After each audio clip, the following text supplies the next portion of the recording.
সভাপতি সাহেব আমার বক্তব্যের পূর্বে তিনি বলেছে এখানে কোনো বিতর্কিত বক্তব্য দেওয়া যাবে না। মসজিদের মাহফিল, এখানে আল্লাহর কোরআন থেকে মসজিদের উন্নতি কল্পে কালেকশনকে লক্ষ্য রেখে এবং মুসল্লি নামাজিদেরকে টার্গেট করে কথা বলতে হবে। আপনারা ইতিপূর্বে শুনেছেন এলাকাতে আমাকে নিয়ে বিভিন্ন প্রশ্ন আসে যে বিতর্কিত হুজুর হয়ে গেছে। আল্লাহ রাসূল ১৫০০ বছর আগে যখন মক্কার চত্বরে আল্লাহর এই কোরআনের কথা বলেছিল, তখন আবু জেহেল, উতবা, সাইবা কিন্তু আল্লাহর রাসূলকে দেখতে পারে নাই। কথা বলেন, পৃথিবীতে আল্লাহর রাসূলের চেয়ে ভালো মানুষ আছে, ছিল, কিয়ামতের আগে কেউ আসবে? যাকে বলা হয় সারে শরীয়ত প্রণেতা, যার আদর্শ মানা ছাড়া আল্লাহর জান্নাতে যাওয়ার কোনো সুযোগ। এমন রাসূল যখন ৪০ বছর বয়সে হেরা গুহায় যে আখিরি কালাম, কালামে রব্বানি, আল্লাহর পক্ষ থেকে নাজিলকৃত কোরআন নাজিল হলো, মক্কার জমিনে এসে যখন আল্লাহর এই কোরআন থেকে কথা বলতো, তখন যে রাসূলকে মক্কার মানুষ বলেছিল আল আমিন, বিশ্বাসী, যে রাসূলকে বলেছিল আস-সাদিক, সত্যবাদী, যে রাসূলের কাছে নিজের ধন সম্পদ আমানত রেখে যেত, ওই রাসূল আল্লাহর কোরআন থেকে কথা বলার কারণে রাসূলকে বলেছিল জাদুকর। কথা বলেন, রাসূলকে বলেছিল পাগল। এগুলো কি জানেন না আপনারা? সর্বশেষ কোরআনের কথা বলার কারণে রাসূলকে ৩ থেকে ৩.৫ বছর শিবে আবি তালিবে জেলখানার মধ্যে বন্দি করে রেখেছিল। এতেও কাফেররা শান্ত হয় নাই। কোরআনের দাওয়াত দেওয়ার কারণে রাসূলকে রাতের অন্ধকারে মক্কায় থেকে মদিনায় হিজরত করতে হয়েছিল, শুধুমাত্র কিসের দাওয়াত দেওয়ার কারণে? তার মানে কোরআনের দাওয়াত দিলে একটু বিতর্কিত হওয়াই লাগবে, ঠিক কিনা বলেন? কারণ মসজিদের মেম্বারগুলো এখন দখলে চলে গেছে সভাপতি আর সেক্রেটারির। ইমাম সাহেব ইমামতি বাঁচানোর তাগিদে কোরআনের মূল কথাগুলো বলে না, যেগুলো নরম ওইগুলো বলে কোনো রকম ইমামতি টিকিয়ে রাখে। আমাদের তো আর ইমামতির চিন্তা নাই। আমাদের মূল কথা হচ্ছে আমি মুসলমান, আপনারা মুসলমান, এখানে আছে আল্লাহর কোরআন, আল্লাহর বান্দাদের আল্লাহর পক্ষ থেকে পাঠানো একমাত্র আল্লাহর কোরআন থেকে কথা হবে, ঠিক কিনা বলেন? এখানে কোনো দলের দালালি, কোনো দলের গোলামি হবে? রাজি আছেন তো ইনশাল্লাহ? প্রত্যেকটা কথার পিছনে যদি কোরআনের দলিল থাকে, আমাদের মুসলমানের আর কোনো সমস্যা নাই, ঠিক কিনা বলেন? কোরআনের দলিল দেওয়ার পরেও যদি সমস্যা থাকে, বুঝতে হবে ওর ইমানের মধ্যে ভেজাল আছে, ঠিক কিনা বলেন?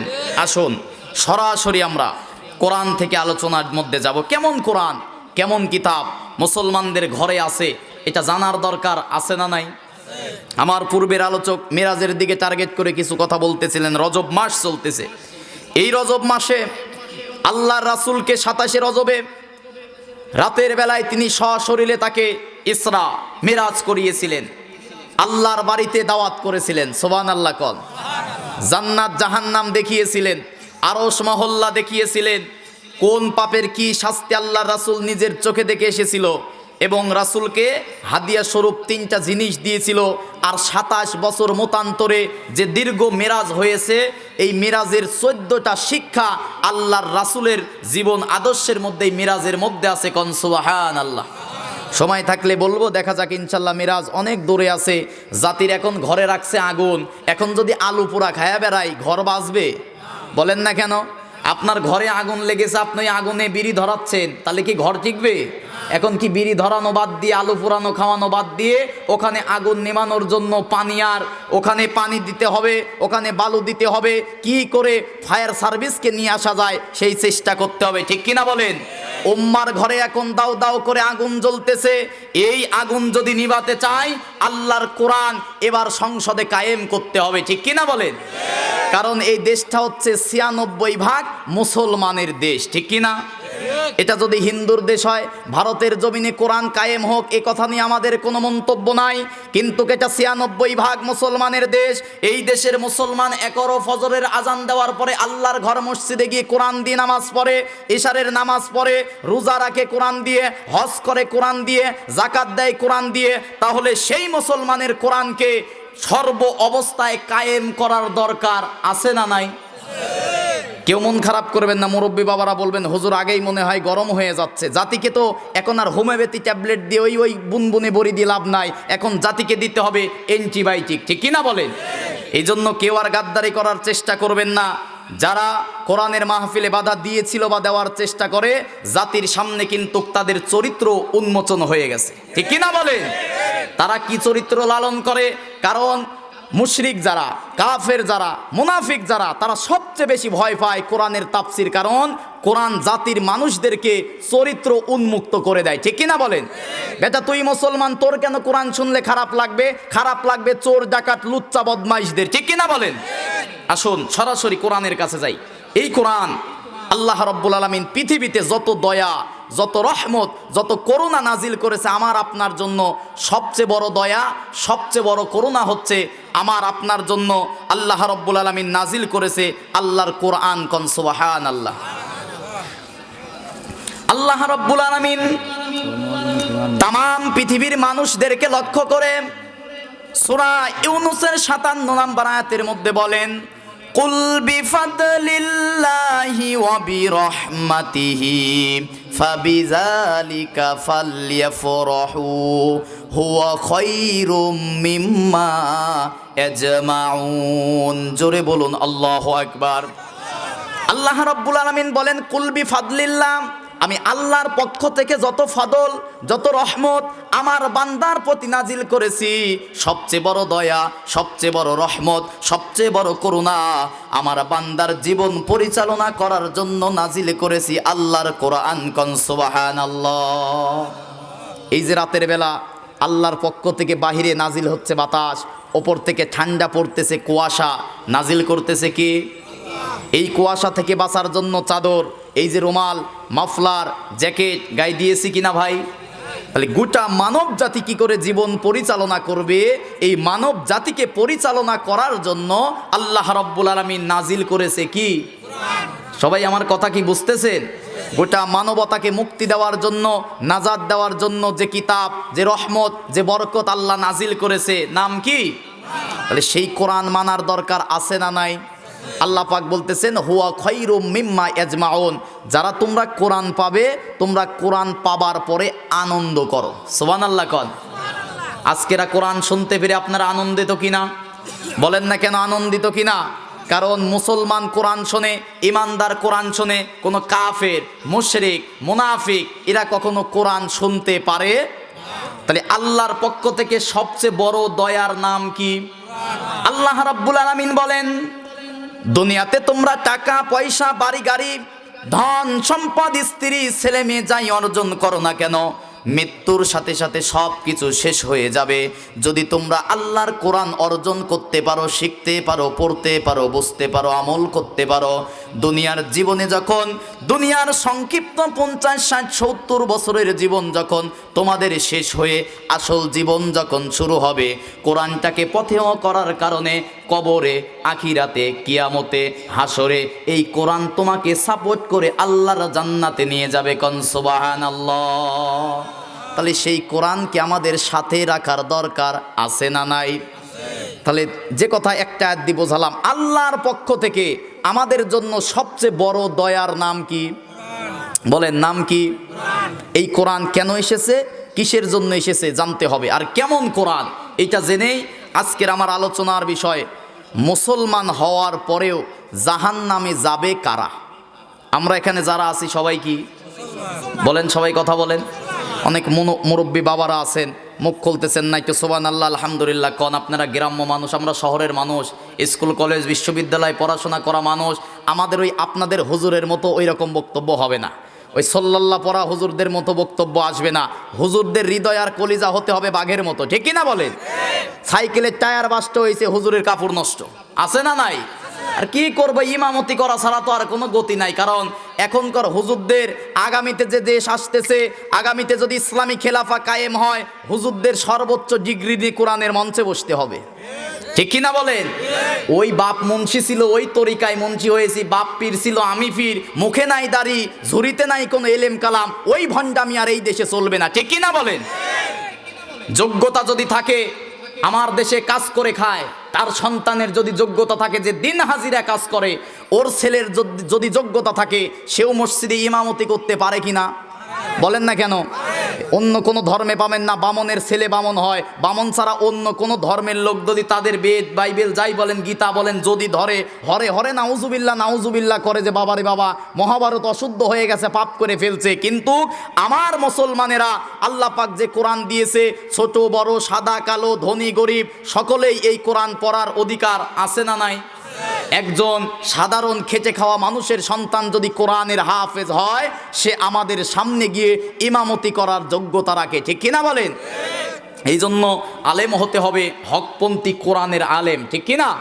তাহলে আল্লাহর পক্ষ থেকে সবচেয়ে বড় দয়ার নাম কি? আমাদের সকলের ঘরে আছে না নাই? এই কোরআন সকলের মানার দরকার আছে না নাই? কারণ কবরে যাওয়ার পরে কবরে কোনো নেতা যাবে না, কবরে কোনো হুজুর যাবে না, কবরে কোনো বক্তা যাবে না, কবরে কোনো আলেম যাবে না, কবরে কোনো ইমাম যাবে না, স্ত্রী ছেলে মেয়ে টাকা পয়সা বাড়ি গাড়ি কেউ যাবে না। কবরে যাবে হচ্ছে নেক আমল, আর নেক আমল হচ্ছে কোরআন দিয়ে যেটা করা হয় ওটাই হচ্ছে নেক আমল, ঠিক কিনা বলেন? তাহলে কবরের পুঁজির জন্য কোরআনের নেক আমল তৈরি করার দরকার আছে না নাই? এখনই না মরার পরে? মরার পরে কি আমল করার কোনো সুযোগ আছে?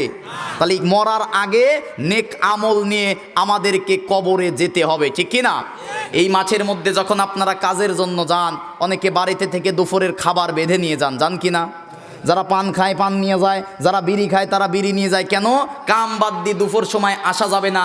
2-3 ঘন্টা কাজের জন্য যারা খাবার নিয়ে যান, একটু চিন্তা করে দেখেন ওই কবরে একবার গেলে কি একটা বার আসার কোনো সুযোগ আছে? আপনি বড় নেতা, সুযোগ আপনার একবার মনে হয় দেবে? কোনো সুযোগ আছে? তার মানে ওই কবরে যদি যেতে হয় জীবন থাকাকালীন সময় আমলে সলেহ নেক আমল নিয়ে তথা কোরআনের বিধান মেনেই কবরে যেতে হবে, ঠিক কিনা বলেন? আল্লাহ রাব্বুল আলামিন তাম পৃথিবীর মানুষদেরকে কেমন কিতাব কেমন কোরআন দিলেন? সূরা কাহাফের 1 নম্বর আয়াতের মধ্যে আল্লাহ পাক বলেন, আলহামদুলিল্লাহিল্লাযী আনজালা আলা আবদিহিল কিতাবা ওয়া লাম ইয়াজআল লাহু ইওয়াজা। জোরে বলুন আল্লাহু আকবার। আল্লাহ রাব্বুল আলামিন বলেন সমস্ত প্রশংসা সেই আল্লাহর, প্রশংসা হবে একমাত্র কার? দুনিয়ার কোনো হুজুরের, কোনো আলেমের, কোনো পীরের, কোনো বক্তার, কোনো নেতার, কোনো ব্যক্তির প্রশংসা হবে না। একজন মুসলমানের জবাবে একমাত্র প্রশংসা হবে কার? আল্লাহ রাব্বুল আলামিন বলেন, কারণ পৃথিবীর মানুষের প্রশংসা করলে কোনো লাভ নাই। আপনি যদি আমার প্রশংসা করেন এলাকায় আমার জালসা বাড়বে, সম্মান বাড়বে, লাভ আমার, আপনার কোনো লাভ নাই। আপনি যদি নেতার প্রশংসা করেন নেতার ভোট বাড়বে, আপনার কোনো লাভ। তার মানে ব্যক্তির যদি প্রশংসা করা হয় ব্যক্তির লাভ হয়, আপনার কোনো লাভ হয় না। আর আল্লাহ বলেছেন আমি আল্লাহর প্রশংসা যে করবে আমার আল্লাহর কোনো লাভ লস নাই। যে বান্দা প্রশংসা করে আমি আল্লাহ তার রিজিকে বরকত দিয়া দে। সুবহানাল্লাহ কোন? আল্লাহ রাব্বুল আলামিন সূরা ইব্রাহিমের 7 নম্বর আয়াতের শেষের অংশে বলেন, লা ইন শাকারতুম লা আযীদান্নাকুম ওয়া লা ইন কাফারতুম ইন্না আযাবি লাশাদীদ। জোরে বলুন আল্লাহু আকবার। আল্লাহ রাব্বুল আলামিন বলেন লা ইন শাকারতুম, যদি কোনো ব্যক্তি আমি আল্লাহর প্রশংসা আদায় করতে পারে, লা ইন শাকারতুম লা আযীদান্নাকুম, তাহলে সেই ব্যক্তির নিয়ামত আমি আল্লাহ বৃদ্ধি করে দেব। এবার বলেন তো আল্লাহর নিয়ামত কি? আমরা যে সুস্থ আছি, ভালো আছি, এর চেয়ে বড় কোনো নিয়ামত আছে? বলেন না কেন? এই যে নাই কথাটা বললাম মুখ দিয়ে, এই কথাটা যে বলতে পারতেছি, এর চেয়ে বড় কোনো নিয়ামত আছে? অনেকেই ঘরে বিছানায় শুয়ে আছে, লড়তে চড়তে পারে না। অনেকের পিঠে পিছনে ঘা হয়ে যাচ্ছে, অসুস্থ, আছে না নাই? তার মানে ওইগুলো না করে আল্লাহ পাক যে আমাকে আপনাকে ভালো রেখেছে, এর চেয়ে আল্লাহর আর বড় কোনো রহমত আমার আপনার জন্য হতে পারে না, ঠিক কি না? এই জন্য শুকরিয়া আদায় করার দরকার আছে না নাই? সকলে বলেন আলহামদুলিল্লাহ। আল্লাহ রাব্বুল আলামিন বলেন সুস্থতা দিলাম এবং তোমাদেরকে ইসলামের ওপরে জীবন বিধান দিলাম, ইসলামের ওপরে জীবন যাপন করার তৌফিক দিলাম। এর চেয়ে আর বড় কোনো নিয়ামত পৃথিবীবাসীর জন্য হতে পারে না, ঠিক কি না? হিন্দুর ঘরে, বৌদ্ধর ঘরে, খ্রিস্টানের ঘরে যদি আমার আপনার জন্ম হতো ভাই, কপাল কি ভালো হতো? তাদের এহকালও নাই, পরকালও নাই, ঠিক কি না? তাদের কথা দুনিয়ার জীবনই শেষ। যাদের ঈমান নাই, যাদের আমল নাই, ওদের দুনিয়ার চাকচিক্য আছে, কিন্তু আখিরাতে তাদের জন্য কোনো পুরস্কার। আমার দেশের যে মুসলমান, আমাদের যে ঈমানের হালত, আমাদের যদি অন্য ধর্মে জন্ম হতো, কোরআন হাদিস গবেষণা করে কি মুসলমান হইতাম আমরা? মুসলমানই এখন কোরআন মানতে চায় না, আর যদি অন্য ধর্মে হতাম আমরা তো অনেক দূরে পড়ে থাকতাম, ঠিক কি না বলেন? আল্লাহ পাক যে ইসলাম ধর্মে আমাদেরকে জন্মগ্রহণ করার তৌফিক দান করেছে, ইসলামী আন্দোলন করার তৌফিক দান করেছে, আল্লাহর জমিনে আল্লাহর দ্বীন ইসলাম কায়েম করার জন্য আমাদের রক্তচোম সময় ব্যয় করার যে তৌফিক দান করেছে, এর চেয়ে বড় কোনো নিয়ামত আর আমার আপনার জীবনে হতে পারে না, ঠিক কি না মুসলমান?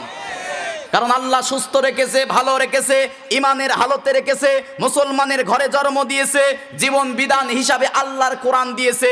এই জন্য আমরা আল্লাহর কাছে চিরকৃতজ্ঞ, আলহামদুলিল্লাহ। এখন আল্লাহ রাব্বুল আলামিন বলেন, তাহলে একমাত্র প্রশংসা হবে কার? সবাই বলেন কার? আল্লাহ ছাড়া দুনিয়ার কোনো মানুষের প্রশংসা করা জায়েজ? অনেকে বলতে পারেন হুজুর কেমন কথা? আল্লাহর প্রশংসা একমাত্র আলহামদু, আলিফ লাম ইস্তেকরা কি, সমস্ত প্রশংসা হবে একমাত্র কার? আলহামদুলিল্লাহ। সমস্ত প্রশংসা সেই আল্লাহর। আনজালা আলা আবদিহি, যিনি নাজিল করেছে আবদিহি, তার বান্দার প্রতি, আবদিহিল কিতাব, একখানা কিতাব। সুবহানাল্লাহ কোন। ওয়ালাম ইয়াজআল লাহু ইওয়াজা, যে কিতাবের মধ্যে আমার আল্লাহ কোনো গোপন কথা, আমার আল্লাহ কোনো অস্পষ্টতা, আমার আল্লাহ কোনো বক্রতা, আমার আল্লাহ কোরআনের মধ্যে তথাকথিত কোনো মারেফতের গোপন কথা দেয় নাই। আল্লাহু আকবার। আমার দেশে মারেফতওয়ালা লোক আছে না নাই? আবার মনে করবেন যে হুজুর কোন দিকে যাচ্ছেন, মানে মারেফাত কোরআনের শব্দ, আরাফা ইয়ারিফু উরফুন থেকে আসছে। মারেফা মানে হচ্ছে পরিচিত হওয়া। সবাই বলেন তো কি হওয়া? না, আমার দেশে বলে কি যে ওইটা মারেফত, বলা যাবে না। মানে মারেফত মানে বোঝাইছে গোপন। মারেফত মানে কি? সমাজের মানুষ বলে মারেফত মানে গোপন, কিন্তু মারেফত শব্দটা এসেছে আরাফা, এ আরিফু উরফুন, মূল শব্দ আরাফা। আরাফা মানে হচ্ছে আদম এবং হাওয়া যে জায়গায় দেখা হয়েছিল, সাক্ষাৎ হয়েছিল, পরিচয় হয়েছিল, ওই জায়গার নাম কি? বলেন না কেন? আরাফাতের ময়দান। তার মানে পরিচিত হওয়ার নাম হচ্ছে মারেফত। আর তারা যে বলতেছে মারেফত মানে গোপন, তার মানে বুঝতে হবে ওদের মধ্যে ভণ্ডামি আছে, ঠিক কিনা বলেন? আল্লাহ পাক বলতেছেন ওয়ালাম ইয়াজআল লাহু ইওয়াজা, আমি আল্লাহ আমার বান্দার প্রতি যে কিতাব, যে কোরআন নাজিল করেছি, এই কোরআনের মধ্যে কোনো বক্রতা, এই কোরআনের মধ্যে কোনো গোপন, এই কোরআনের মধ্যে কোনো আশঙ্কাজনক, এই কোরআনের মধ্যে সমাজের প্রচলিত কোনো মারেফতের কথা আমি আল্লাহ দেই নাই। যা দিয়েছি সব স্পষ্ট। সুবহানাল্লাহ কোন। কিন্তু মারেফতের নাম দিয়ে পীরের নামে মহিলাদেরকে মুরিদ করে, আছে না নাই? কোরআন আমার হাতে, আমি পীর বিরোধী না ভাই। এলাকায় প্রচার করছে হুজুর পীরের বিরুদ্ধে বলে, মিলাদের বিরুদ্ধে বলে। দরুদ শরীফ পড়াই নাই ভাই। বলেন না কেন? কারণ যে ব্যক্তি নবীর প্রতি দরুদ পড়ে না, আল্লাহ রব্বুল আলামিন বলেছেন ওই মজলিসটা আল্লাহর দরবারে যত ভালোই হোক কবুলই হবে না। আল্লাহু আকবার। তার মানে এটাই, যতই জান্নাতের বাগান বলি আর যাই বলি না কেন, এখানে যদি নবীর প্রতি দরুদ পড়া না হয়, এই মজলিস আল্লাহর দরবারে কবুল হবে। এখন দরুদ পড়ার নিয়ম কি? আপনি দরুদ বসিয়ে পড়েন, শুয়ে পড়েন, চিত হয়ে, কাত হয়ে, অজু অবস্থায়, অজু ছাড়া, যে কোনো অবস্থায় নবীর প্রতি দরুদে ইব্রাহিম তথা সাল্লাল্লাহু আলাইহি ওয়াসাল্লাম যে কোনো একটা দরুদ জানেন, সেটাই পড়ার দরকার, আছে না নাই? শুরুতেই বলেছি কিয়ামতের দিন কোনো নবী সাহস পাবে না আদম আলাইহিস সালামের কাছে যাবে, বাবা আপনি তো আবুল বাশার, আল্লাহ পাক আপনাকে নিজের হাতে যত্ন করে বানিয়েছে, একটু সুপারিশ করেন, কিয়ামতের ময়দান আর সহ্য হচ্ছে না। বাবা আদম বলবে আল্লাহ বানাইছিল আমারে, ঠিক আছে, কিন্তু শয়তানের ধোকায় পড়ে একটা ভুল করে ফেলছি, আমার সাহস নাই আল্লাহর সামনে দাঁড়ানোর। আল্লাহু আকবার। ইব্রাহিম নবীর কাছে যাওয়া হবে। ইব্রাহিম নবী বলবে আমার জীবনে কৌশলগত দুইটা মিথ্যা অবলম্বন করেছিলাম। কৌশলগত কি গত? ওই যে স্ত্রীকে নিয়ে যাচ্ছি বাদশার পাশ দিয়ে, ওই বাদশা ছিল চরিত্রহীন, স্ত্রীদেরকে নষ্ট করে ফেলতো, যে কারণে বলেছিলাম ও আমার বোন হয়, একটু হেকমত করেছিলাম। আর একদিন বলেছিলাম আন্নি সাকিম, আমি অসুস্থ আছি। এরপরে বলেছিলাম যে মূর্তি ভাঙলোকে, বলেছিলাম যে বড় যারে জিজ্ঞাসা করো। এই যে হেকমত করেছিলাম, যদিও আল্লাহ মাফ করে দিছে, যদিও আবার ধরে, বাঁচার কোনো সুযোগ। এরকমভাবে প্রত্যেকটা নবী তাদের একটা একটা অপারগতা প্রকাশ করবে। সর্বশেষ আল্লাহর রাসূল তাদের জন্য সুপারিশ করবে যারা জীবন দশায় রাসূলের প্রতি দরুদ পড়েছে এবং ওই দরুদ অনুযায়ী আমল করেছে। দাঁড়ায়া দাঁড়ায়া মিলাদ পড়ে, বৈশা বৈশা মিলাদ পড়ে, ধান্দা হচ্ছে মিলাদ শেষ হলেই পাবো জিলাপি আর খিচুড়ি। কথা বলেন না কেন?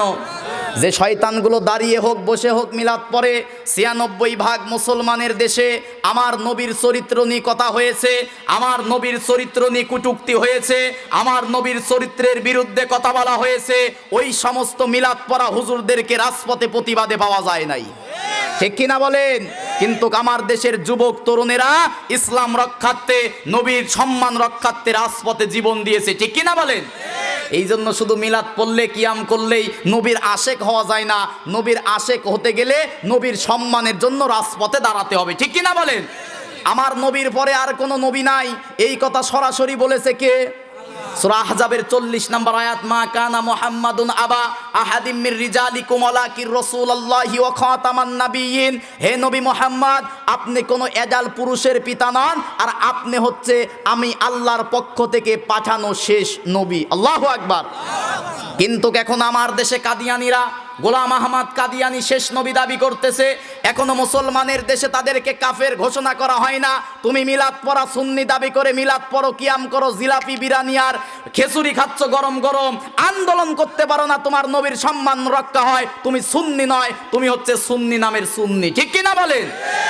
তার মানে নবীর সুন্নি আশেক হবে যারা নবীর প্রতি শুধু দরুদ পড়বে না, নবীর দরুদের আদর্শ তারা বাস্তবায়নের চেষ্টা করবে। ঠিক কিনা বলেন? আল্লাহ রাব্বুল আলামিন, এটা আমার আলোচনার বিষয় নয়, কথায় আসলো তাই বলি। সূরা ইমরানের 31 নম্বর আয়াতের মধ্যে আল্লাহ পাক বলেন, কুল ইন কুনতুম তুহিব্বুনাল্লাহা ফাত্তাবিউনি ইউহিব্বুকুমুল্লাহু ওয়া ইয়াগফির লাকুম যুনুবাকুম আল্লাহু গফুরুর রহিম। জোরে বলুন আল্লাহু আকবার। আল্লাহ রাব্বুল আলামিন বলেন, কুল, হে নবী আপনি বলেন, ইনে শর্তিয়া, কুল হে নবী আপনি বলেন, যদি তুহিব্বুন আল্লাহ, যদি কেউ আমি আল্লাহকে ভালোবাসতে চায়, তুহিব্বু মুজারে, আমরা বলেন তো আল্লাহকে ভালোবাসতে চাই কিনা? বলেন না কেন, আল্লাহকে আমরা ভালোবাসি কিনা? দুইটা অর্থ তাফসিরে কাবির আল্লামা ফখরুদ্দিন রাজি রহমাতুল্লাহ আলাইহি তুহিব্বুনের অর্থ দিয়েছে দুইটা। এক নম্বরে যদি কোনো ব্যক্তি আল্লাহকে ভালোবাসতে চায়, দুই নম্বরে যদি কোনো ব্যক্তি আল্লাহর পক্ষ থেকে ভালোবাসা পেতে চায়। এবার আওয়াজ করে বলেন, আমরা আল্লাহর পক্ষ থেকে ভালোবাসা পেতে চাই কিনা? তাহলে ভালোবাসা পেতেও চাই, আল্লাহকে ভালোবাসতেও। শুধু এখানে চাই বললেই তো হবে নাকি? আল্লাহ রাব্বুল আলামিন আয়াতের মধ্যে শিক্ষা দিচ্ছেন, তাহলে দায়িত্ব কি তোমাদের? শোনো, কুল ইন কুনতুম তুহিব্বুনাল্লাহ, যদি তোমরা আমি আল্লাহকে ভালোবাসতে চাও, আমি আল্লাহর কাছ থেকে ভালোবাসা পেতে চাও, ফাত্তাবিউনি, তাহলে তোমরা আমার রাসূলকে অনুসরণ করো। ঠিক কি না? অনুসরণ করা মানে আমার রাসূল তার ব্যক্তি জীবন, পারিবারিক জীবন, সামাজিক জীবন, যুদ্ধনীতি, সন্ধিনীতি, পররাষ্ট্রনীতি, রাজনীতি, এক কথায় আমার রাসূল জন্ম থেকে মৃত্যু পর্যন্ত যা করেছে উম্মতদের জন্য তা পালন করা ফরজে আইন। ঠিক কি না? তবে কথার মধ্যে ছোট্ট একটা কথা আছে, 1 থেকে 40 বছর আল্লাহর রাসূলকে মানা ফরজ না, 1 থেকে 40 তথা নবুয়ত পাওয়ার আগ পর্যন্ত আল্লাহর রাসূলকে জানা ফরজ। কি ফরজ ভাই? আমার দেশে অনেক হুজুর ফতোয়া দিছে, কয় যে 40 থেকে মানা লাগবে। জি না, 1 থেকে 40 আল্লাহর রাসূল যতদিন নবুয়ত পায় নাই ততদিনেও তিনি আল আমিন ছিল, আস সদিক ছিল। এই 40 বছর পর্যন্ত মুসলমানদের জানা ফরজ। জানা কি? আর 40 যখন কোরআন নাজিল হলো, এই কোরআন নাজিল থেকে দীর্ঘ সুদীর্ঘ 23 বছর রাসূলকে মেনে চলা ফরজ। সুবহানাল্লাহ কর। কিন্তু আমার দেশে এক গ্রুপ বের হয়ে গেছে, এক গ্রুপ এরকম বের হয়ে গেছে, তারা বলতেছে যে কোরআন, আসুন আমরা কোরআন মানি, হাদিস মানার দরকার নাই। আপনাদের গ্রাম্য এলাকায় হয়তো আসে নাই, কিন্তু বিভিন্ন জায়গায় বলতেছে যে আল্লাহর পক্ষ থেকে আইছে কোরআন, কোরআন মানলেই হবে, হাদিস মানার দরকার নাই, এমন কথা বলে। আপনাদেরকে খোলাসা মুক্ত করে দিয়ে যায়, আল্লাহর কোরআনটা হচ্ছে থিওরি, আর বাস্তব প্র্যাকটিক্যাল জীবন্ত কোরআন হচ্ছে আমার আপনার রাসূলের দীর্ঘ 23 বছর। সুবহানাল্লাহ। তার মানে কোরআনটা হচ্ছে থিওরি, আর প্র্যাকটিক্যাল কোরআনের নাম কি? রাসূল। বলেন কে? এই কোরআনের মধ্যে কেমনে নামাজ পড়তে হবে, কেমনে রোজা করতে হবে, কেমনে হজ করতে হবে বিস্তারিত নাই। এই কোরআনের আয়াতগুলো বাস্তব চিত্র, বাস্তব দেখিয়ে গেছে আমার আপনার রাসূল, ঠিক কিনা বলেন? আল্লাহ রাব্বুল আলামিন সূরা হাশরের 7 নম্বর আয়াতের মধ্যে বলেন, মনোযোগ আছে ভাই, আলোচনা চালাবো, বুঝে আসতেছে? আল্লাহ রাব্বুল আলামিন সূরা হাশরের 7 নম্বর আয়াতের মধ্যে বলেন, ওমা আতাকুমুর রাসূলু ফাখুযুহু ওয়া মা নাহাকুম আনহু ফান্তাহু। জোরে বলুন আল্লাহু আকবার। আল্লাহ রাব্বুল আলামিন বলেন, ওমা আতাকুমুর রাসূল, আমার রাসূল তোমাদের যা আদেশ করে তা পালন করো। আদেশ কার? এই কথাও আমার রাসূল যা বলে তোমরা তা পালন করো, এই আদেশ করতেছে কে? নামাজ পড়ো, আদেশ কার? রোজা করো, আদেশ কার? কোরআন পড়ো, আদেশ কার? আবার ওই আল্লাহ বলতেছে, মা আতা কুমুর রসুল, আমার রাসূল যা তোমাদের বলে তোমরা করো, কারণ আমি আল্লাহ যেরকম শরীয়ত দিয়েছি আমার রাসূলও হচ্ছে শরীয়ত প্রণেতা। কোন সুবহানাল্লাহ। আমরা মানব হচ্ছে কোরআন হাদিস। বলেন আমরা মানব কি? সবাই বলেন কি? কোরআন হাদিস ছাড়া মানার কোনো সুযোগ? আমরা মানব হচ্ছে কোরআন সুন্নাহ, কোরআন হাদিস, ঠিক কিনা বলেন? এই জন্য তো আমি অনেক জায়গায় বলি, আউল ফাউল বাউলদের দিন শেষ, কোরআন সুন্নাহর বাংলাদেশ, ঠিক কিনা বলেন? এবার ইনশাল্লাহ এই কোরআন দিয়ে যেমন মসজিদে নামাজ পড়ি, এই কোরআন দিয়ে যেমন রোজা রাখি, এবার আল্লাহর জমিনে আল্লাহর কোরআনের রাজও কায়েম হবে, ঠিক কিনা মুসলমান? কারণ মুসলমানের দেশের সংবিধান হবে কি? সবাই বলেন। আচ্ছা, ওই দিকে আগেই না যাই, পরে আসতেছি। আমরা আল্লাহকে ভালোবাসতে চাই কি না? আল্লাহর ভালোবাসা পেতে চাই কি না? তার মাপকাঠি একটা, ফাত্তাবিউনি, রাসূলকে কি করো?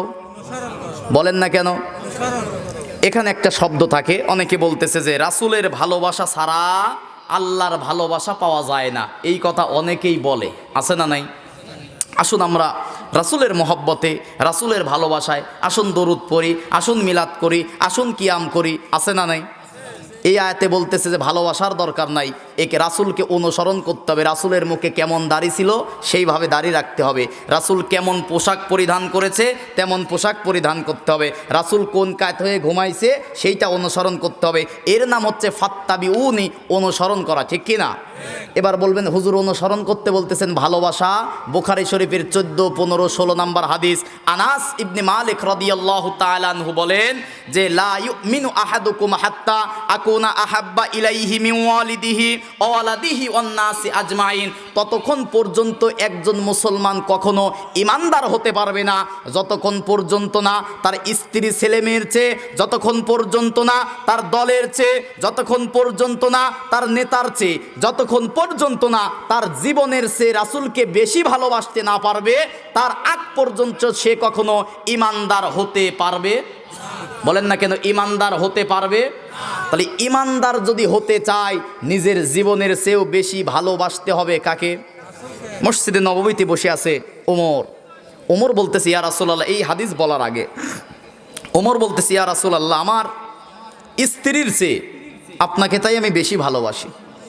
ওমর বলতেছে, এমনিতেই নবীর সামনে তো গল্প করতো, বলতেছে ওমর বলতেছে ইয়া রাসূলুল্লাহ, আমার ধন সম্পদের চেয়ে আপনাকে বেশি ভালোবাসি। না, নবীজিকে ভালোবাসা বোঝানোর জন্য।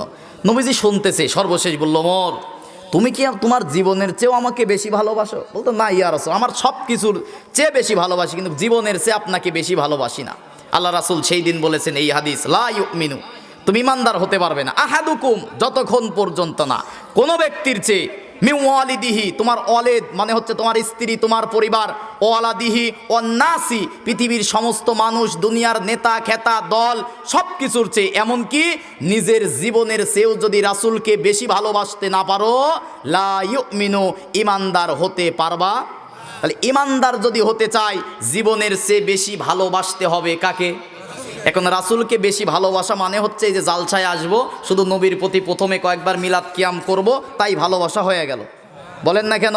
রাসূলকে ভালোবাসার অর্থ হচ্ছে রাসূলের জীবন আদর্শ, রাসূলের সুন্নাহ বাস্তব জীবনে, জীবনের প্রতিটা ধাপে ধাপে, প্রতিটা পরতে পরতে আমরা পালন করব, ঠিক কিনা মুসলমান? শুধু মিলাদ কিয়াম করলেই আশেকে রাসূল হওয়া যায় না, গোটা জীবনে আল্লাহর রাসূলের সুন্নাহ বাস্তবায়ন করতে হবে। এবার আসেন আয়াতে, ফাত্তাবিউনি, যদি রাসূলকে অনুসরণ করতে পারো ওয়াগফির লাকুম, তোমাদের জীবনের গুনাহ আমি আল্লাহ মাফ করে দেব। আমাদের জীবনের গুনাহ আমরা মাপ চাই কিনা ভাই? বলেন না কেন, জীবনের গুনাহ আমরা মাপ চাই কিনা? সবাই চাই। জীবনের গুনাহ যদি মাপ না হয় আল্লাহর জান্নাতে যেতে পারবো?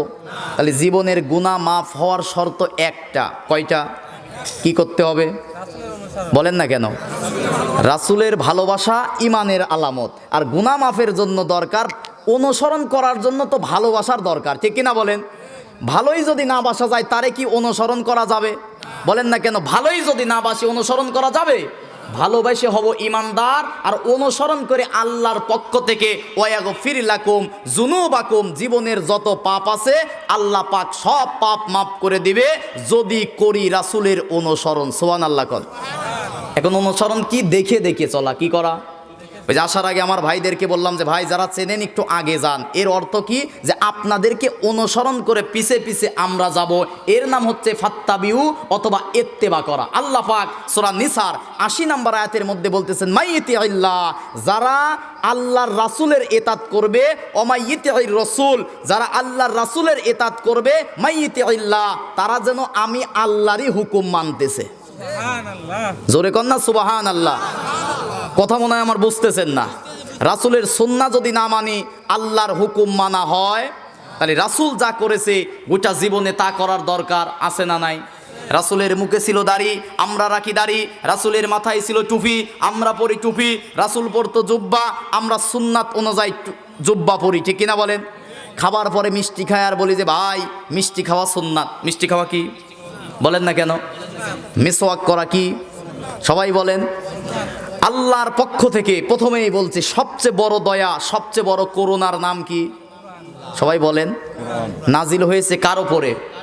বলেন না কেন? আল্লাহর রাসূলের কাছে যত মুজিজা নাজিল হয়েছে, আল্লাহর রাসূলের যত বড় সুন্নাত আছে, সবচেয়ে বড় সুন্নাত হচ্ছে আল্লাহর নবী মক্কায় থেকে মদিনায় হিজরত করার পরে আল্লাহর কোরআন দিয়ে 10 বছর রাষ্ট্র চালিয়েছে। গোটা জীবনের বড় সুন্নাত হচ্ছে কোরআন দিয়ে রাষ্ট্র পরিচালনা করা। মনে হয় বোঝেন নাই কথা। নবীজি মক্কায় থেকে রাতের অন্ধকারে কাফেররা তো জামাই আদর করে বিদায় দিছে, যাওয়ার সময় তো জামা কাপড়ও ধরায়া দিছে। রাতের অন্ধকারে পালিয়ে যেতে হয়েছিল শুধুমাত্র কোরআনের দাওয়াত দেওয়ার কারণে। সেই রাসূল মক্কায় থেকে হিজরত করে মদিনায় যাওয়ার পরে আল্লাহর পক্ষ থেকে মুসলমানের মুক্তির সনদ আল্লাহর কোরআন দিয়ে 10 বছর মদিনা চালিয়ে দেখিয়ে গেছে। আমার উম্মতেরা, পৃথিবীতে যদি শান্তি আশা করো গোপনে থাকলে হবে না, সময়ের ব্যবধানে গোপন থেকে ওপেন হয়ে আল্লাহর কোরআন দিয়ে 10 বছর রাষ্ট্র চালানোর সুন্নাত বাস্তবায়ন করতে হবে, ঠিক কিনা বলেন? কারণ প্রত্যেকটা নবীকে যুগে যুগে এই কথাই বলা হয়েছে, জমিন যার জমিনি আইন চলবে। একটু মনোযোগ দেন, কয়েকটা আয়াতের এবার তথ্য দেব। আল্লাহ পাক সূরা আম্বিয়ার 25 নম্বর আয়াত, সূরা নাহালের 36 নম্বর আয়াত একইভাবে আল্লাহ রাব্বুল আলামিন বলেন ওয়ালাকাদ বা'আসনা ফি কুল্লি উম্মাতির রাসূলান আন ইবুদুল্লাহ ওয়াজতানিবুত তাগুত। জোরে বলুন আল্লাহু আকবার। আল্লাহ রাব্বুল আলামিন বলেন ওয়ালাকাদ বা'আসনা ফি কুল্লি উম্মাতির রাসূল, প্রত্যেকটা উম্মত, প্রত্যেকটা কওম, প্রত্যেকটা জাতির কাছে যুগে যুগে নবী এবং রাসূল পাঠিয়েছে কে? খেলা করার জন্য, তামাশা করার জন্য। আল্লাহ পাক বলেন ওয়ালাকাদ বা'আসনা ফি কুল্লি উম্মাতির রাসূল, প্রত্যেকটা উম্মতের কাছে দিয়েছি রাসূল। প্রত্যেকটা নবী, আদম থেকে মুসা পর্যন্ত, মুসা থেকে ঈসা পর্যন্ত, ঈসা থেকে আমার আপনার নবী পর্যন্ত সকল নবীর দায়িত্ব ছিল আনি ইবুদুল্লাহ, একমাত্র ইবাদত হবে কার? সবাই বলেন একমাত্র ইবাদত হবে কার? আল্লাহ ছাড়া দুনিয়ার কারো ইবাদত করা যাবে? তাহলে ইবাদত করার জন্য মসজিদে এসে আজান হলে সিজদা দিয়ে ইবাদত করার দরকার আছে না নাই? কিন্তু কপাল পোড়া মুসলমান কি হয়ে গেল আজকে মুসলমানের? মুয়াজ্জিন 5 বার আজান দেয়, মসজিদে আসে না, কিন্তু বছরে একবার বাবার দরবারে গিয়ে মাজারে কপাল ঠেকিয়ে সিজদা দেয়। আছে না নাই? ওই বছরে একবার সেজদা দেওয়ার চেয়ে এই আল্লাহর ঘর মসজিদে এসে 5 বার সেজদা দেওয়ার দরকার ছিল কিনা? বলেন না কেন? আমার কথা মুসলমান রাগ করেন না। অনেকে বলতে পারে হুজুর শুধু কোন দিকে নিয়ে যাচ্ছে ইশারা ইঙ্গিতে নাকি কি বলে, মন খারাপ করেন কেন? বিবেক দিয়ে বলেন যে আমার আপনার এই মস্তিষ্ক এই মাথা একমাত্র নত হবে কার কাছে? বলেন কার কাছে? কোন পীরের পায়ে, হুজুরের পায়ে, বক্তার পায়ে, আলেমের পায়ে, মাজারে, কবরে, খানকায়, ওরসে কোনো জায়গায় মাথা নত হবে না। একমাত্র মাথা নত হবে কার কাছে? আবার দেখি মরা পীরের দরবারে যাচ্ছে। অলিয়া উলিয়া কিন্তু ভালো জিনিস, কিন্তু মনে রাখবেন যে জিনিস যত ভালো তার খারাপ আছে না নাই? শাহজালাল, শাহপরাণ, তিতুমির, খানজাহান, শরীয়তুল্লাহ, এদের মাধ্যমে বাংলাদেশ ইসলাম এসেছে, ঠিক কিনা বলেন? অকৃতজ্ঞ জাতি তো আমরা না, স্বীকার করতে হবে ৩৬০ আউলিয়ার দেশ বলা হয় বাংলাদেশকে, ঠিক কিনা মুসলমান? তাদের ইতিহাস দেখেন। শাহজালাল ইয়ামানি রহমাতুল্লাহ আলাই তিনি সিলেটের সুরমা নদী পাড়ি দিয়েছিল জায়নামাজ বিছিয়ে। আল্লাহু আকবার কোন। তুমি বেটা কিরম পীর হয়েছো, সাইকুলা নদী পার হও দেখি, জায়নামাজ দিয়ে আসো দেখি, তোমার কেরামতেই দেখবো। কথা বলেন না কেন? সুরমা নদী পাড়ি দিয়েছে। পাড়ি দেওয়ার পরে কি করছে? এক হাতে নিয়েছে আল্লাহর কোরআন, আল্লাহু আকবার, আর এক হাতে নিয়েছে মিসাক। কি? তরবারি। তরবারি নাই তো মিসাক করার জন্য। তরবারি নাই কি জন্য? এক হাতে আল্লাহর কোরআন আর এক হাতে তরবারি নিয়ে রাতের বেলায় তাহাজ্জুদে আল্লাহর কাছে কেঁদেছে, আর দিনের বেলায় কোরআনের রাজ কায়েম করার জন্য আন্দোলন করেছে, ঠিক কিনা বলেন? আল্লাহর ওলি শাহজালাল ইয়ামানি রহমাতুল্লাহ আলাইহি আল্লাহর কোরআন নিয়ে, হাতে তরবারি নিয়ে আল্লাহর জমিনে বাংলার সিলেটে আল্লাহর কোরআনের রাজ কায়েম করার জন্য যখন নারায়ে তাকবীর আল্লাহু আকবার হুঙ্কার দিয়েছে, গৌর গোবিন্দ তখন ধুতি খুলে পালিয়েছে। এখনগুলা কি করে? এখনগুলা বছরে বছরে ওরস দেয়। যার আছে ৩০,০০০ মুরিদ, মাসে মাসে ১ টাকা করে দিলি কয় টাকা? বিনা পুঁজির ব্যবসা, পীরের ব্যবসা, ঠিক কিনা মুসলমান? কোন কবরে, কোন মাজারে মানত করা জায়েজ নাই। একমাত্র মানত করতে হবে কার কাছে? এই কথা বললে তো সকালবেলা বলবে হুজুর আইছিল একটা মাজার বিরোধী বক্তব্য। অসম্ভব। আমি কোরআন হাতে নিয়ে বলতেছি মাজার বিরোধী নয়, মাজারে যাব জিয়ারত করার জন্য। কি করার জন্য? কবর জিয়ারত করার দরকার আছে না নাই? আল্লাহর রাসূল আবু বকরকে বলেছিল, উসমানকে বলেছিল, সকল সাহাবীদেরকে বলেছিল তোমরা সর্বনিম্ন সপ্তাহে একবার করে হলেও কবরে যাওয়া, কারণ ওখানে তোমাদের আপন আত্মীয় স্বজন আছে, তোমাদের হৃদয়টা নরম হবে, আখিরাতের কথা মনে হবে, দুনিয়ার পাপ থেকে বেঁচে থাকতে পারবা, ঠিক কিনা বলেন? তাহলে কবর জিয়ারত করব, কবরে সেজদা করব। সেজদা করব একমাত্র কাকে?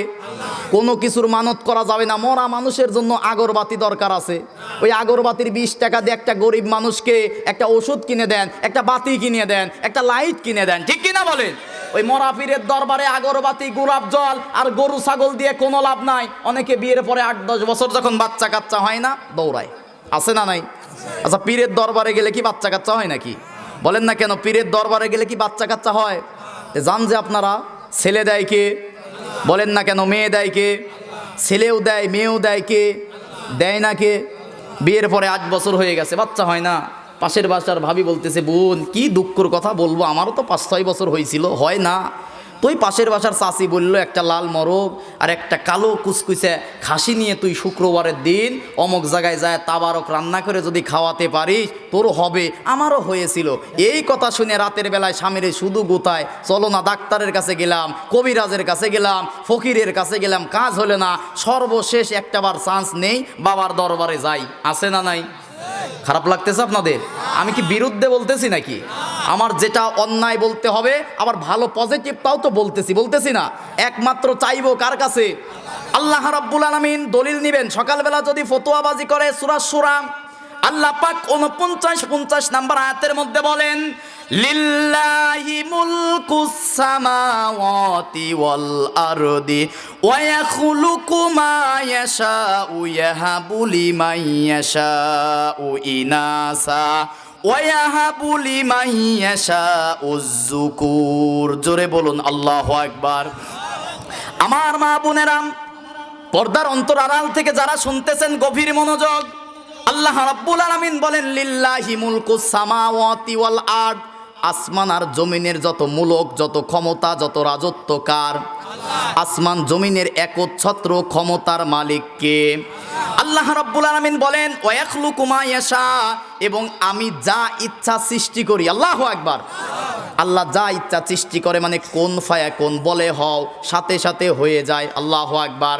আল্লাহ রাব্বুল আলামিন বলেন ওয়াহাবু লিমান ইয়াশা, আমি যদি ইচ্ছা করি যাকে ইচ্ছা ছেলে দেই, ওয়াহাবু লিমান ইয়াশা উযযুকুর, যাকে ইচ্ছা মেয়ে দেই। আল্লাহু আকবার। তাহলে ছেলে দেওয়ার মালিক কে? মেয়ে দেওয়ার মালিক কে? আল্লাহ রাব্বুল আলামিন 50 নম্বর আয়াতের মধ্যে বলেন আউ ইউজাউযুহুম যুকরানা ওয়া ইসানা ওয়া ইয়াজআলু মান ইয়াশাউ আকীমান ইন্নাহু আলীমুন কদির। জোরে বলুন আল্লাহু আকবার।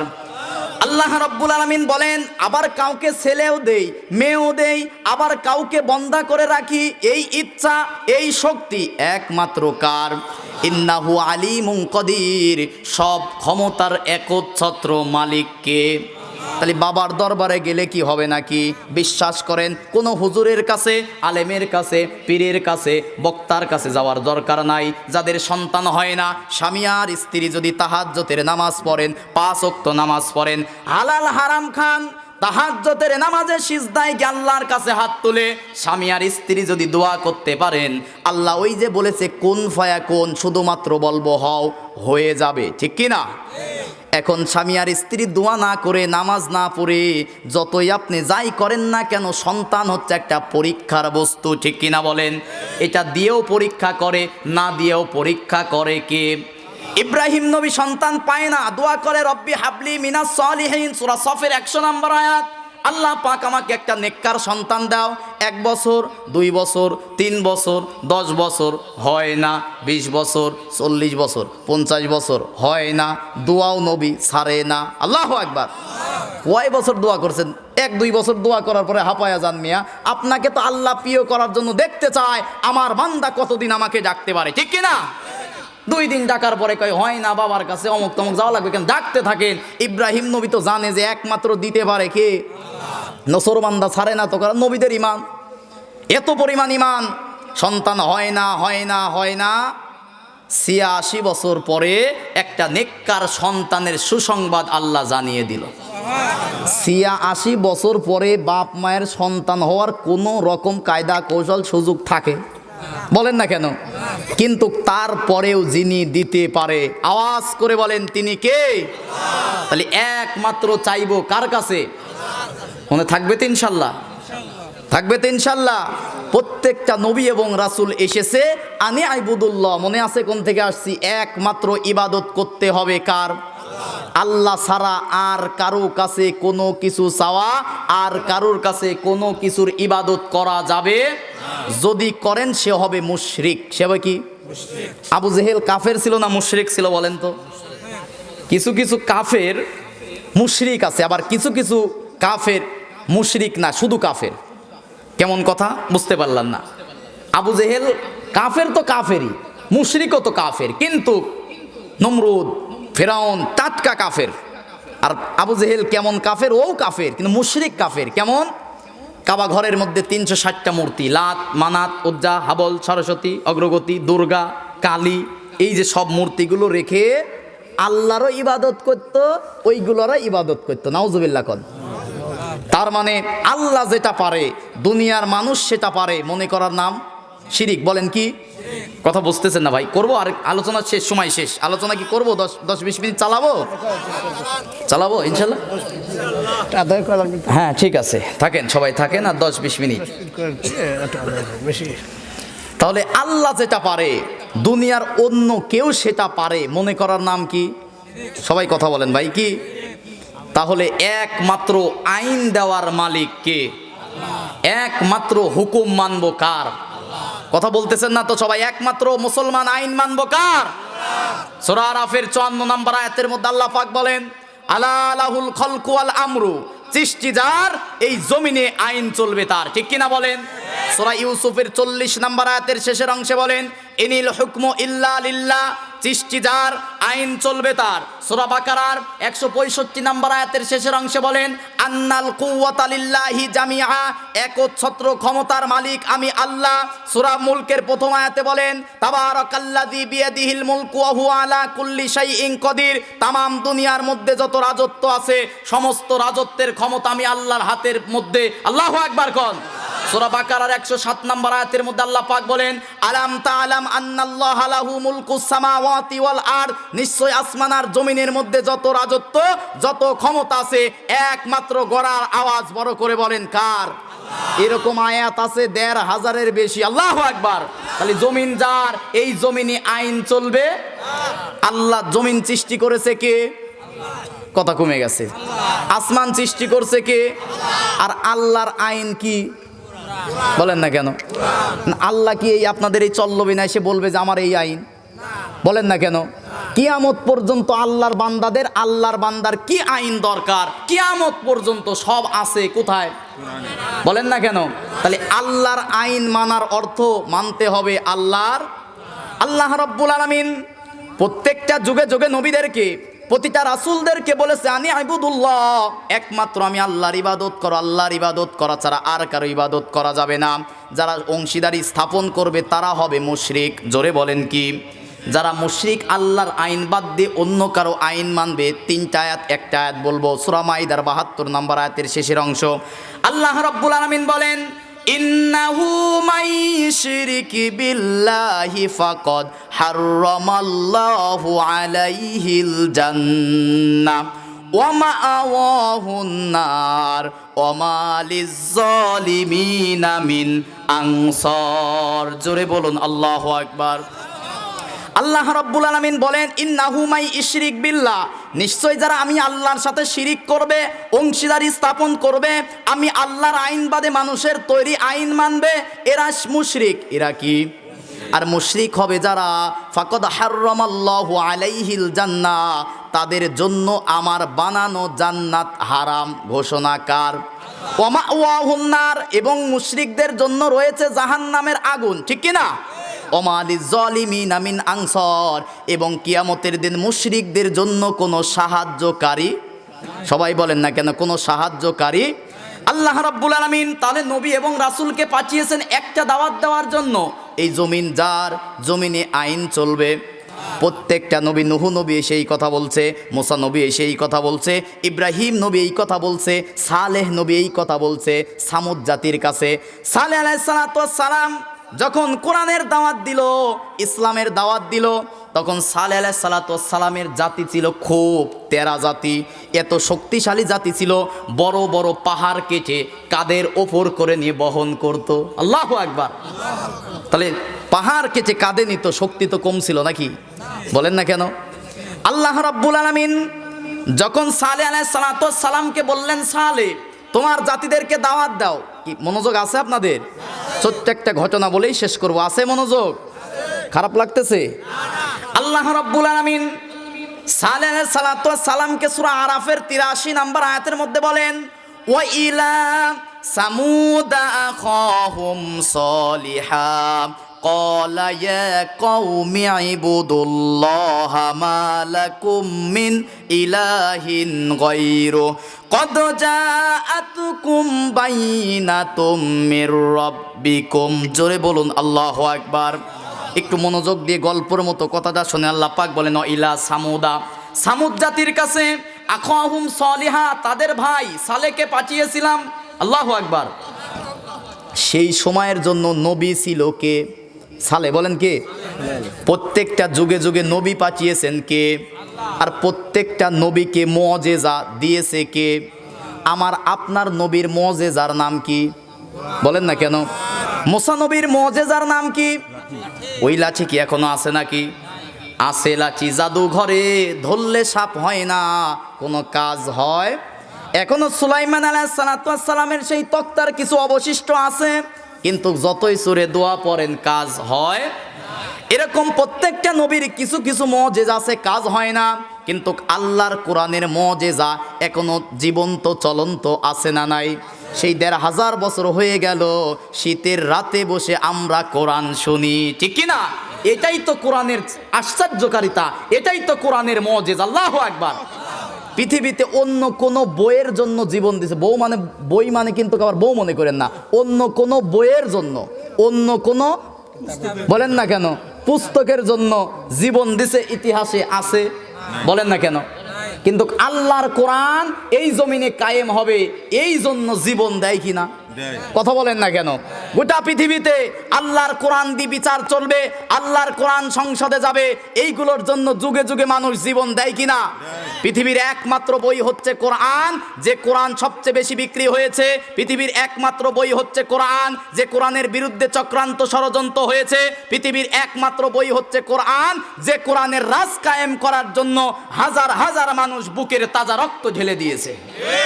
আর ঘরে কোরআন রেখে দিয়ে ওই তাবিজ আর ঝাড়ফুঁক লিখতেছেন, আর বছরে বছরে বাপ মা মরলে খতম দেওয়া শুরু করছেন এই কোরআন দিয়ে। এই কোরআন কি তাবিজ খতম করার জন্য আসছে নাকি? এই কোরআন প্রত্যেকটা জায়গায় দিক নির্দেশনা দেওয়ার জন্য এসেছে। আল্লাহু আকবার কর। সময় পাবো না, সালেহ আলাইহিস সালামকে নবুয়ত দেওয়া হলো। জাতির মানুষের কামনে আসলেন, সামুদ জাতির কাছে এসে বললেন, ইয়া কওমি আবুদুল্লাহ, হে আমার কওম, হে আমার জাতি গোষ্ঠী শোনো, একমাত্র আনি আইবুদুল্লাহ, ইবাদত করতে হবে কার? লাকুম মিন ইলাহিন গায়রু, আল্লাহ ছাড়া আর কোনো ইলাহ? তোমরা যে লাত মানাত উজ্জা হাবাল সরস্বতী, এই যে দুর্গা কালী, এই যে কবর পূজা মাজার পূজা করো, এইগুলো করো না, একমাত্র ইবাদত করতে হবে কার? এখন সামুদ জাতি তো তেরা জাতি। সালেহ আলাইহিস সালামকে বললেন, তুমি কিসের নবী? আমাদের সাথেই তো থাকো, নবী হলে কিছু আলাদা কিছু দেখানোর দরকার আছে না নাই? এখন আমার দেশের মুসলমানেরা ওই কথা এইভাবে বলে, হুজুর থাকবে মসজিদে নামাজ পড়বে, বয়ান করবে, হুজুর মিলাদ পড়বে, কিয়াম করবে, বাপ মোল্লা এসে জানাজা করবে, হুজুর আবার কোরআনের রাজ কায়েমের জন্য রাজনীতি করে কে? আছে না নাই? আপনাদের এই কথাও সূরা ফুরকানের 7 নম্বর আয়াতের মধ্যে আল্লাহ পাক বলেন, অকলু মালি হাদার রাসূল ইয়াকুলুত তাআম ওয়া ইয়ামশি ফিল আসওয়াক। আল্লাহু আকবার। কোন কথা চান কোরআনের কাছে? অকলু মালি হাদার রাসূল। প্রত্যেকটা যুগে যুগে রাসূলকে বলা হতো যে রাসূল হবে, সে আবার খাওয়া দাওয়া করবে কে, সে আবার বিয়ে শাদী করবে কে, সে আবার হাট বাজার করবে কে। সেই জামানার মানুষ বলতো যে রাসূল যে হবে ও মসজিদের মধ্যে থাকবে, আল্লাহ বিল্লাহ করবে, সকাল সন্ধ্যায় জান্নাতি টুপলা পরবে, খাবে দাবে থাকবে। হুজুররা এখন আবার মসজিদে মিলাদ পড়া বাদ দিয়ে, জানাজা করা বাদ দিয়ে, খতম করা বাদ দিয়ে কেন রাজনীতি করে? রাজনীতি করার কারণ হচ্ছে নবী রাসূল যেরকম তাদের মুজিজা প্রতিষ্ঠা করার চেষ্টা করেছিল, আমার আপনার রাসূলের মুজিজা আল্লাহর কোরআনকে প্রতিষ্ঠিত করতে হবে। ঠিক কি না বলেন? বুঝতেছেন কথা আমার? আসেন এবার সালেহ আলাইহিস সালাম। ঠিক আছে, যাচ্ছি তো, আলোচনা করব, চালাবো, ঠিক আছে। মাইক ভালো তো, সুন্দর। এই এলাকায় এই মাইক নেবেন। কে মাইক ম্যান? প্রথমে তো সুন্দর ছিল, কই মাইক ম্যান ভাই আছে নাকি? না চা খাইতে গেছে? এই আওয়াজ আর একটু প্রথমের দিকে ভালো ছিল। আমার এক কথায় আপনি কত দাওয়াত পাবেন হিসেব আছে, আওয়াজ বাড়ান। প্রতিদিন জালসা করতে করতে গলা শেষ, ভাল লাগতেছে তাই ওয়াজ করতেছে। ঘড়ি দেখছে না, 2টা চালু করে রাখছি, বুঝলেন না? আমাদের তো আর কি, এই ওয়াজ যা করবো তাই তো। হ্যাঁ, তারপরেও জাতির কল্যাণে কাজ করার দরকার আছে না নাই? বড় বড় হুজুররা দেখেন নাই, আজহারি সাহেব কি নিরাপত্তার তাগিদে ফেসবুকে লিখলো যে এবার মাহফিল করে। আরে বেটা, এই বছরই বেশি মাহফিল করার দরকার ছিল। ঠিক কিনা বলেন? বড় মাথা বড় বুদ্ধি, আল্লাহ হেদায়েত দান করুক, আমিন কন। কাদের পাম্পট্টিতে কাদের মন খুশি করার জন্য গেছে আল্লাহই ভালো জানে। যতই পাম্পট্টি কথা শোনে, একসময় ওরাই আপনার শত্রু করে দেশ ছাড়া করেছিল। ঠিক কিনা? আল্লাহ পাক সালেহ আলাইহিস সালাম এসে বললেন, ইয়া কওমি আইবুদুল্লাহ, হে আমার কওম, হে আমার জাতি গোষ্ঠী, কি করো? ঠিক আছে, হ্যাঁ এগুলো তো হবে, ঠিক আছে। হে আমার জাতি গোষ্ঠী, একমাত্র ইবাদত করবা কার? সবাই একটু মনোযোগ দেন ভাই, কার? এবার সালেহ আলাইহিস সালামকে সামুদ জাতি এসে বলতেছেন, তুমি যদি নবী হও কিছু আলাদা মুজিজা দেখাও। এবার সামুদ জাতিকে এই কথা বলার সাথে সাথে সালেহ আলাইহিস সালাম বলতেছেন, কি মুজিজা দেখাবো? এবার সামুদ জাতি বলতেছে, ওই যে পাথরের পাহাড়, ওই পাথরের পাহাড়ের মধ্যে থেকে যদি উট বের হয়, উষ্টি বের হয়, শুধু উট বের হলেই হবে না, ওই উষ্টিটা হওয়া লাগবে 10 মাসের গর্ভবতী। যদি তুমি এইটা দেখাতে পারো তাহলে তোমাকে নবী হিসাবে মানবো, কালেমা পড়ে মুসলমান হব। নবীকে দিচ্ছে শর্ত। এবার বলেন নবীর শর্ত পূরণ হয় কি না? নবীদের মুজিজা আছে না নাই? মনে হয় নবী বললেই হবে। নবীকে যদি সাহায্য করে কে? অনেকে বলে যে আমার নবী গায়েব জানতো। কিসের গায়েব জানতো? আমার নবীকে, আমার নবী ততটুকু গায়েব জানতো যতটুকু আমার নবীকে জিব্রাইলের মারফতে আমার আল্লাহ জানাতো। বদরে মায়ের খাবে, গায়েব যদি জানতোই আমার নবী কি 313 জন নিয়ে বদরে যেত? বলেন না কেন? যদি জানতো যে কপালে দুর্গতি আছে, মায়ের আছে, উহুদে গিয়ে কি 70 জনকে তাজা জীবন দেওয়া লাগতো? তার মানে আমার নবী গায়েব জানতো না, যতটুকু জিব্রাইলের মাধ্যমে আল্লাহ জানাতো আমার নবী ততটুকুই জানতো। ঠিক কিনা বলেন? এবার কিন্তু টেনশনে পড়ে গেলেন, এ কি জাতি, তেরা জাতি, পাথরের পাহাড় থেকে বের করতে হবে কি? বলেন না কেন? উষ্টি, শুধু উঠ হলেই হবে না, কয় মাস? 10 মাস। আল্লাহ রাব্বুল আলামিন সালাম নামাজ পড়ে দোয়া করলেন, আল্লাহ আমার যে উম্মত, তেরা উম্মত, এর তো তোমার প্রতি ঈমান আনবে না। ঈমান যদি আনাতে চাও এই যে শর্ত দিয়ে সেটা মানতে হবে। আল্লাহ রাব্বুল আলামিন বললেন, ঠিক আছে, কদ জাআতুকুম বাইনাতুম মির রাব্বিকুম, তুমি বলো তোমার রবের পক্ষ থেকে এই নিদর্শন দেখানো হবে। সুবহানাল্লাহ কোন। দাওয়াত করো তাদেরকে, জাতি গোষ্ঠীর মানুষদেরকে একত্রিত করো। সালেহ আলাইহিস সালাম দাওয়াত করলে তোমরা জুমাবারের দিন আসবা। কোন মুফাসসিররা আছে রবিবার, কিন্তু জুমাবারই প্রসিদ্ধ। শুক্রবার জুমাবারের দিন সকলে উপস্থিত হলো। পাথর পাহাড় ফেটে গেল, 10 মাসের উষ্টি বের হয়ে গেল। আল্লাহু আকবার। আল্লাহ রাব্বুল আলামিন এবার বললেন, হাযিহি নাকাতুল্লাহি লাকুম আয়াহ। আল্লাহু আকবার। আল্লাহ পাক বলেন, এই উট কোনো সাধারণ দুনিয়ার উট না, এই নিদর্শন কার? নিদর্শন কার? একটু মনোযোগ দেন। আল্লাহ পাক বলেন, হাযিহি, এইটা, নাকাতুল্লাহ, আল্লাহর, লাকুম আয়াহ, আয়াত, আল্লাহর নিদর্শন। আল্লাহু আকবার। আয়াত মানে নিদর্শন। আয়াত মানে কি? আর সালে নবীর কাছে যেটা আসলো কি? বলেন না কেন? উট। বলেন, ওই সেই সময়ের আল্লাহর নিদর্শনের নাম কি? আর আমার নবীর কাছে পাঠানো নিদর্শনের নাম কি? এই কোরআন। এইগুলো কি? কোরআনের আয়াত। এগুলো কি? এবার আল্লাহ রাব্বুল আলামিন বলে দিলেন, হাযিহি নাকাতুল্লাহি লাকুম আয়া, এটা কিন্তু সাধারণ উষ্টি না, এটা আমি আল্লাহর পাঠানো নিদর্শন, আয়াত। ফাযারুহা, খবরদার খারাপ নিয়াত নিয়ে তার কাছে যাবা না। কুল্লা ফি আরদিল্লাহ, সে আমার জমিনে যেখানে ইচ্ছা যাবে, যা ইচ্ছা খাবে, কারণ নিদর্শন কার? একটু মনোযোগ, কিচ্ছু বুঝতে পারবেন না যদি না বোঝেন। নিদর্শন কার? আল্লাহ পাক বললেন, ফাযারুহা, খারাপ নিয়াত নিয়ে তার কাছে যাবা না। ফিল আরদিল্লাহ, আমার জমিনে যেখানে ইচ্ছা যাবে, যা ইচ্ছা খাবে। ওয়ালা তামাসসুহা বিসুই, তোমরা বাধা দিবা না। হুকুম কার? তাহলে সালে নবীর উষ্টি নাজিল করেছে কে? নিদর্শন কার? এই জমিন কার? এই জমিনে চলার হুকুম দিয়েছিল উষ্টির। ঠিক কিনা বলেন? তাহলে আল্লাহর নবীর কাছে পাঠানো মুজিজা, সর্বশেষ মুজিজার নাম কি? বলেন না কেন?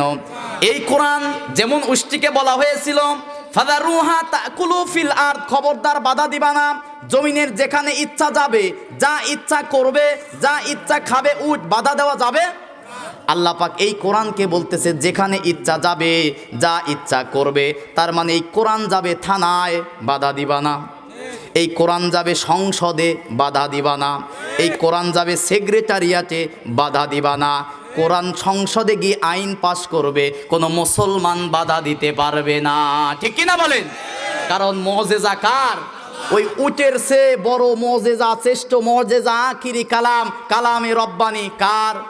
তাহলে এই কোরআন যেখানে থানায় যাবে, এই কোরআন সেক্রেটারিয়েটে যাবে, এই কোরআন সংসদে যাবে, এই কোরআন গণভবনে যাবে, এই কোরআন বঙ্গভবনে যাবে, বাংলার রান্নাঘর থেকে শুরু করে উচ্চ মহল পর্যন্ত আল্লাহর কোরআন যাবে, যা ইচ্ছা করবে, কোনো মুসলমান বাধা দিতে পারবে না। ঠিক কিনা বলেন? যারা বাধা দিবে, সামুদ জাতিকে আওয়াজ শব্দ এসে ধ্বংস করে দিয়েছে। এখনো যারা এই কোরআনকে সংসদে যেতে বাধা দিচ্ছে, ওই সালে জাতির মতো, সামুদ জাতির মতো, তাদের ধ্বংস নিশ্চিত। ইসলাম ছিল, কোরআন ছিল, আজও ইসলাম আছে, কোরআন আছে, কিয়ামত পর্যন্ত আল্লাহর কোরআন থাকবে। ঠিক কিনা বলেন? আল্লাহ পাক যেন আমাদের কথাগুলো বুঝে বাস্তব জীবনে আমল করার তৌফিক দান করুক। আমরা সকলেই বলি আল্লাহুম্মা আমিন। রব্বানা যালামনা আনফুসানা ওয়া ইল্লাম তাগফির লানা ওয়া তারহামনা লানাকুনান্না মিনাল খাসিরিন ربنا آتنا في الدنيا حسنة وفي الآخرة حسنة وقنا عذاب النار আল্লাহ রাব্বুল আলামিন আসমানের মালিক, জমিনের মালিক, কুল কায়নাতের মালিক, আসমানের নিচে জমিনের উপরে বসে কনকনে শীতের মধ্যে দীর্ঘ সময় তোমার আখিরি কালাম কালামে রব্বানি, তোমার মুখের কথা কোরআন থেকে কিছু কথা বলেছি, কিছু কথা শুনেছি। আল্লাহ রাব্বুল আলামিন বলার মধ্যে যদি কোনো ভুল ত্রুটি হয়ে যায় তোমার গফফার নামের ওসিলায় ক্ষমা করে দাও। আল্লাহ রাব্বুল আলামিন অসংখ্য পাপের বোঝা মাথায় নিয়ে তোমার শাহী দরবারে হাত তুলেছি আল্লাহ। রাতের অন্ধকারে দিনের আলোতে ইচ্ছায় অনিচ্ছায় শিরিকি বিদাতি কবিরা সগীরা জানা অজানা যৌবনের তাড়নায় নফসের তাড়নায় শয়তানের ধোকায় পড়ে যত গুনাহ করেছি আল্লাহ রব্বুল আলামিন, গুনার দিকে না তাকিয়ে তোমার রহমতের দিকে তাকিয়ে আমাদের সকলের জীবনের গুনাহগুলো আল্লাহ তুমি মাফ করে দাও। আল্লাহ রব্বুল আলামিন পৃথিবীর শুরু হতে আদি পিতা বাবা আদম আলাইহিস সালাম থেকে আজ পর্যন্ত যত মুমিন মুমিনাত, মুসলিমিন মুসলিমাত, গাউস কুতুব আউলিয়া মুমিন মুসলমান দাবি করে আল্লাহ তিনখানা পাঁচখানা কাফুর নিয়ে চিরদিনের জন্য অন্ধকার কবর দেশে চলে গেছে আল্লাহ রব্বুল আলামিন। আজকে দোয়ার উসিলায় তাদের সকলের কবরগুলো জান্নাতের বাগান বানিয়ে দাও রব্বুল আলামিন। আজকের মাহফিলটাকে তুমি কবুল আর মঞ্জুর করে নাও।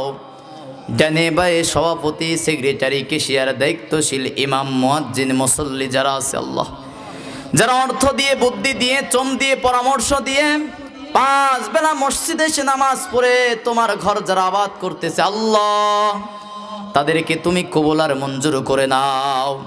আল্লাহ রাব্বুল আলামিন ক্ষেত খামারের ফসল যারা দান করেছে, আল্লাহ রাব্বুল আলামিন যারা টাকা দান করেছে, সিমেন্ট দান করেছে, প্রকাশ্যে দান করেছে, গোপনে দান করেছে, আমার মা বোনেরা যে আশা নিয়ে দান করেছে আল্লাহ, সকলের মনের নেক আশাগুলো কবুল আর মঞ্জুর করে নাও।